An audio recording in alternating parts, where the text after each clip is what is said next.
आमतौर पर कब्रिस्तान या शमशान आबादी से दूर होता है, आबादी के बीच में नहीं होता है।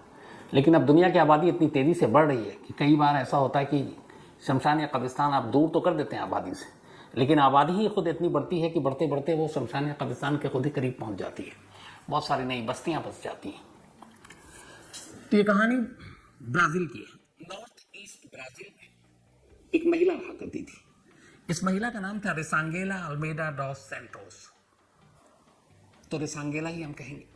रिसांगेला की उम्र करीब 37 साल थी। एक ठीक ठाक परिवार से थी, शादी हो चुकी थी, गृहस्थी भी ठीक चल रही थी, लेकिन कोई औलाद नहीं, बच्चे नहीं थे। रिसांगेला को बचपन से एक चक्कर आने की शिकायत हुआ करती थी, तो अक्सर उसे चक्कर आता, वो उसकी दवा भी लेती थी, लेकिन बाकी सब कुछ ठीक था। उसे कोई बीमारी नहीं, कोई ऐसी परेशानी नहीं। 37 साल की उम्र, माँ बहन परिवार में सब, हस्बैंड सभी लोग थे। इसी साल जनवरी में, बल्कि जनवरी के तीसरे हफ्ते में रिसांगेला को फिर से चक्कर आता है। उसकी तबीयत थोड़ी बिगड़ती है। उसके हस्बैंड उसको अस्पताल ले जाते हैं, वहाँ उसको भर्ती कर दिया जाता है। अब माँ बहन तमाम तीमारदार अस्पताल के अंदर और रिसांगेला वहीं है। लेकिन फिर पता चलता है कि अस्पताल में रहने के दौरान रिसांगेला को 2 बार दिल का दौरा पड़ा, 2 बार हार्ट अटैक। डॉक्टर इलाज कर रहे थे, लेकिन इलाज करते करते आखिरकार 28 जनवरी 2023 यानी इसी साल 8 महीने पहले अचानक रिसांगेला दम तोड़ देती है अस्पताल में, जब वो भर्ती थी। डॉक्टर चेक करते हैं और इसके बाद उसे मुर्दा करार दे देते हैं। डॉक्टर ने मौत की वजह बताई, जो अंदरूनी अंग हैं उनका काम बंद हो गया था, मतलब सारे अंगों ने काम करना बंद कर दिया था। अब घर वालों की मर्जी थी, इसलिए पोस्टमार्टम हुआ नहीं, क्योंकि ऑलरेडी वो एक पेशेंट थे, बीमार थे, उसका जो इलाज ट्रीटमेंट चल रहा था वो सारी चीज़ें रिकॉर्ड पर थी उस हॉस्पिटल और डॉक्टरों के जरिए। तो मौत की वजह भी यही बताई गई कि उसके तमाम महत्वपूर्ण अंग, जैसे दिल हुआ या फिर लंग्स हुए, किडनी हुए, सब काम करना बंद कर चुका था। तो 28 जनवरी को रिसांगेला की डेथ हो गई। बॉडी घर लाया गया। घर लाने के बाद तमाम जो क्रिश्चियन में उनमें प्रेयर और सारी चीज़ें होती हैं, वो सारी चीज़ें हुई। इसके बाद 29 जनवरी को बाकायदा पूरे उनकी धार्मिक रीति रिवाज के हिसाब से जो होम टाउन था रिसांगेला का, उसी के कब्रिस्तान में, एक सिमेट्री में, जिसका नाम था रिया चाओ देस नेवेस, तो इसी रिया चाओ देस नेवेस कब्रिस्तान के अंदर ले जाकर पूरे परिवार ने पूरे रीति रिवाज के साथ 37 साल की रिसांगेला को दफना दिया। बाकायदा उसकी लाश को एक लकड़ी के ताबूत में रखा गया। ताबूत के ऊपर जो कील होती है वो भी ठोका जाता है चारों तरफ से, ताकि वो बंद हो जाए ताबूत का ढक्कन। तो सब कुछ हो गया। अच्छा, चूंकि हॉस्पिटल में उसकी मौत हुई थी, तो बहुत बार आपने देखा होगा जब अस्पताल में किसी की मौत होती है पेशेंट की, तो मुर्दे के नाक में और कान में कॉटन यानी कि रुई डाल देते हैं। तो रिसांगेला के भी कान और नाक में कॉटन डाला हुआ था। इसके बाद ताबूत में रखने के बाद कब्रिस्तान ले जाया गया। वहाँ पे प्रेयर हुई। एक कब्र पहले से तैयार थी, उस कब्र के अंदर उस ताबूत को उतारा गया। ताबूत अंदर जाने के बाद अब कब्र को बंद किया गया और फिर उस कब्र के चारों तरफ ये जो तस्वीर आप देख रहे हैं, बाकायदा पत्थर से उस कब्र को ढक दिया गया। और सारे वजनी पत्थर हैं और इन पत्थर के नीचे अब रिसांगेला एक ताबूत के अंदर दफन है और वो ताबूत चारों तरफ से बंद है, क्योंकि उस पर कील ठोकी जा चुकी है। तो कब्रिस्तान में दफनाने के बाद, ऊपर तमाम पत्थर वत्थर लगाने के बाद, पूरा परिवार लौट आता है। लौटने के बाद कुछ परिवार, कुछ रिश्तेदार ऐसे थे जो वक्त पर नहीं पहुंचे, तो अगले 1-2 दिनों में और पहुंचते हैं और जाकर कब्र पर फूल वूल चढ़ाते हैं। इस कब्रिस्तान के इर्द गिर्द पूरी एक बस्ती थी और वहाँ बहुत सारे परिवार रहा करते थे। तो 29 जनवरी को दफनाया गया। उसके बाद कोई ऐसी चीज़ हुई नहीं। धीरे धीरे वक्त बीता। अगले 2-3 दिन तक रिश्तेदार जो नहीं पहुंचे थे या जो जानकार, वो पहुंचने शुरू हुए और फिर धीरे धीरे ये सिलसिला भी बंद हो गया। अब ये सिलसिला बंद हो गया, उधर एक दूसरी चीज़ चालू हो गई।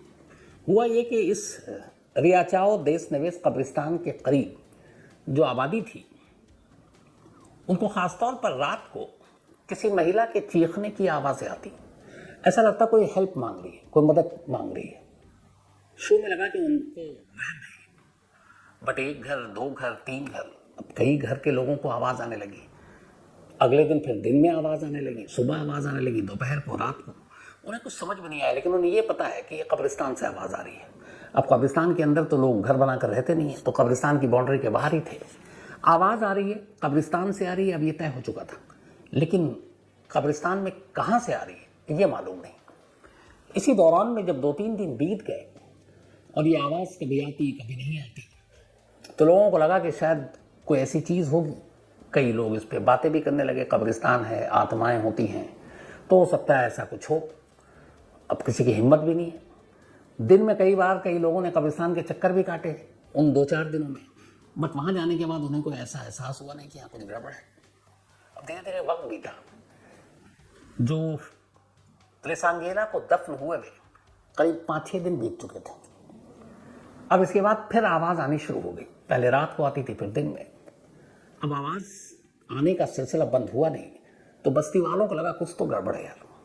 फिर उन्होंने दिन में कब्रिस्तान के राउंड मारने शुरू किए। अब उन्हें कई बार लगता कि इस कब्र से आवाज़ आ रही, इस कब्र से आवाज़ आ रही है, लेकिन फिर उन्हीं में से 1-2 लोगों को ये लगा कि एक ख़ास कब्र है जिसके अंदर से आवाज़ आ रही है, और वो यही कब्र है जिसकी तस्वीर आप देख रहे हैं। अब वहाँ हर कब्र पर परंपरा के हिसाब से मरने वाले का नाम और सारी चीज़ें लिखी होती हैं, बल्दियत की, माँ बाप कौन, किसकी औलाद, किसकी पत्नी, डेट ऑफ डेथ, ये सारी चीज़ें होती हैं। तो पहले उनको भी लगा कि यार आवाज़ तो यहीं से आ रही है, लेकिन कुछ शायद वहम हो सकता है। एक कब्र के अंदर, वो भी उन्हें भी पता था कि इसके डेट के हिसाब से इसको दफनाए हुए हफ्ते से ज़्यादा बीत चुका है, कैसे कोई बोल सकता है। फिर तमाम वहम भी दिमाग में कि क्या पता कोई आत्मा हो, कोई और चीज़ हो। लेकिन आवाज़ आने का सिलसिला बंद नहीं हुआ। अब तकरीबन 8-9 दिन हो गए, आवाज़ वैसी ही आ रही, और ऐसा लग रहा है कि कोई मदद मांग रहा है। आखिरकार करीब 10 दिन जब हो गए, 10 दिन के बाद ये फिर आवाज़ बहुत आने लगी। लोग फिर कब्रिस्तान गए, और आज सभी ने, अलग अलग लोग गए, और उन्होंने देखा कि एक यही कब्र है जिसके करीब जाने पर सबसे ज़्यादा तेज़ आवाज़ सुनाई देती है। बाकी इस कब्रिस्तान में सैकड़ों कब्र थे, लेकिन कहीं पे कोई आवाज़ नहीं। जो कब्रिस्तान के मुलाजिम थे उन तक शिकायत पहुंची, उन्होंने भी चेक किया, कोई आवाज़ नहीं। लेकिन इत्तेफाक ऐसा कि जब वो उस कब्र के करीब गए तब उस वक्त भी आवाज़ आ रही है, और उन्होंने ध्यान से कान लगाकर सुना, तो उन्हें यकीन हो गया कि आवाज़ इसी कब्र से आ रही है। फिर लगा कुछ हो सकता है, करिश्मा हो, कुछ और चीज़ हो। अब 11वां दिन आ चुका था, त्रिसांगेला को इस कब्र में दफन हुए। 29 जनवरी को उसको दफनाया गया था, और 11 दिन के बाद अब 9 फरवरी की तारीख आ गई थी। 29 जनवरी को दफन हुई और 9 फरवरी की तारीख आ गई। 9 फरवरी की सुबह सुबह फिर उसी कब्र से चीखने की आवाज़ आ रही, हेल्प हेल्प, इस तरह से, उनके अपने लोकल लैंग्वेज में जो बातचीत करते हैं। अब चूंकि इतने दिन से लोग परेशान थे बस्ती के, अब उनको यकीन हो गया कि यार इस कब्र से आवाज़ आ रही है। तो उन्होंने, जब पुख्ता होगा एक नहीं कई लोग, तो उन्होंने कहा कि इस कब्र में जो भी दफन है इसकी फैमिली वालों को इन्फॉर्म किया जाए। अब चूंकि एक कब्रिस्तान में जब भी किसी को दफनाया जाता है तो मुर्दे का पूरा डिटेल होता है, उनकी फैमिली का, उसका एड्रेस, सारी चीज़ें होती हैं। तो कब्रिस्तान के मैनेजमेंट कमेटी तक ये बात पहुंचाई गई कि फलाने कब्र से ये आवाज़ आ रही है, उनकी फैमिली को कांटेक्ट करो। फैमिली को इन्फॉर्म किया गया। अब जब फैमिली ने सुना फ़ोन पर, तो पहले तो उन्होंने कहा कि क्या बकवास है, कि 11 दिन हो गए, 11 दिन पहले उन्होंने अपनी पत्नी या अपनी बेटी को इस कब्र में दफनाया है। सैकड़ों लोग उसके अंतिम सफ़र में शामिल हुए, उन्होंने ताबूत में उसको रखते हुए देखा, अस्पताल के डॉक्टरों ने सर्टिफिकेट दिया, डेथ सर्टिफिकेट है, और आवाज़ कैसे आ सकती है। पर उन्हें लगा शायद कुछ ऐसा कई बार करिश्मा होता है, कुछ कहना चाहती हो। फैमिली पहुंच गई। अब फैमिली के पहुंचने के बाद ये है कि क्या करें, और ये आवाज़ आना बंद नहीं, और बस्ती के लोगों को अजीब सी मतलब एक एहसास हो रहा है। तो ये हुआ कि इसके अंदर कुछ तो गड़बड़ है, कोई कुछ कहना चाहता है अंदर से। तो फिर फैमिली की रजामंदी ये थी कि ठीक है, इस कब्र को खोदा जाए और देखा जाए कि ये माजरा क्या है। अब फैमिली तैयार, कब्रिस्तान की मैनेजमेंट कमेटी तैयार, बस्ती के लोग तैयार। इसके बाद बुलाकर कब्र की खुदाई शुरू हुई। अब सबसे ऊपर पत्थर को तोड़ा गया, हटाया गया, फिर कब्र खोदा गया। अब अंदर ताबूत कुछ फीट नीचे, उस ताबूत को बाहर निकाला। अच्छा, जब ये कब्र को खोला गया और ये सारे पत्थर हटाए गए, तो जो पहली चीज़ लोगों ने देखा और उससे चौंके वो ये था कि कब्र के अंदर ताबूत जिस तरीके से रखा जाता है, बहुत कम हालांकि स्पेस होता है, लेकिन वो ताबूत अपनी जगह से हटी हुई थी, वो आड़ी टेढ़ी थी, जबकि ताबूत को बिल्कुल सीधा रखा जाता है। तो ये कैसे मुमकिन है? रखने वाले ने रखा, कोई और ऐसी चीज़ नहीं है जो हिल सके। अब उन्हें और यकीन हो गया कि कुछ तो गड़बड़ है, ये ताबूत अपने आप से कैसे थोड़ा सा खिसका है। खैर, डरते सहमते हुए लोगों ने उस ताबूत को कब्र से बाहर निकाला, कीलें हटाई गई, ढक्कन खोला गया, ढक्कन खुला, लोगों की चीखें निकल गई। अंदर रेसांगेला जिंदा थी, सांसें चल रही थी, उसका पूरा बॉडी गर्म था। अब लोगों ने कहा ये क्या है? तभी उसमें आवाज आती है, उस वक्त कोई वीडियो भी बना रहा है कि फौरन एम्बुलेंस बुलाओ, फौरन एम्बुलेंस बुलाओ। लोगों ने उसके पैर छू छू कर देखे, पैर बिल्कुल गर्म, सांसों की आवाज चलने की आ रही है। अब ये क्या करिश्मा, कैसे हो सकता है कि इतने नीचे कब्र के अंदर न कोई हवा, न ऑक्सीजन, ताबूत बंद, ऊपर से पत्थर के स्लैब, सारी चीजें लगी हुई हैं और ये अंदर जिंदा। तो फौरन एम्बुलेंस बुलाया गया, ताबूत से बाहर निकाला गया रेसांगेला। जब बाहर निकाला गया और ताबूत को देखा गया तो लोग फिर चौंक उठे। उस ताबूत में खून के कई छींटे थे और खुद रेसांगेला के दोनों हाथ जख्मी थे, उसमें खून था। उसका माथा जो है, सर, वो जख्मी था।